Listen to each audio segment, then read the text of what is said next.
அதாவது வந்து வணக்கம் நண்பர்களே, இந்த மாதிரி டைமில் வந்து மழை வந்து அதிகமாக பெஞ்சிட்டு இருக்குது, ரோடே தெரியல.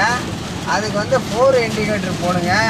4 இண்டிகேட்டர் போட்டு அங்கே ஒரு ட்ராக் இருக்கும். அதாவது ட்ராக்னாக்கா அந்த கோடு மாதிரியே போட்டிருப்பாங்க. அந்த கோட்லேயே நீங்கள் போனீங்கன்னா ஒரு லெவலில் போகிற மாதிரி உங்களுக்கு தெரியும். நல்லா அந்த பார்க்க காட்டப்பா. நீங்கள் பாருங்கள் எவ்வளோ ஜோராக மழை பெய்யுது. இன்றைக்கி வந்து சாயந்தரம் 5:30 மணி. ஸோ 5:30 மணின்றதுனால 5:30 மணிக்கு எவ்வளோ இருட்டாகுது பார்த்தீங்களா? இந்த நேரத்தில் வந்து நீங்கள் அந்த ட்ராக்கை ஃபாலோ பண்ணணும். அந்த ட்ராக்கை வந்து ஃபாலோ பண்ணும்போது தான் கரெக்டாக இருக்கும். மற்ற வண்டிங்க வந்தால் கூட அவாய்ட் ஆகிடும். ஸோ நீங்கள் எல்லா பக்கம் பார்த்துக்கிட்டே இருக்கணும். அந்த வண்டி எங்கே வருது, என்ன வருது பாருங்கள். நான் எப்படி இருக்கேன், இந்த வண்டிங்க எப்படி போகுது எல்லாம் பாருங்கள். எல்லாம் 4 இண்டிகேட்டர் போட்டுட்டு போகணும் தெரியாத டைமில்.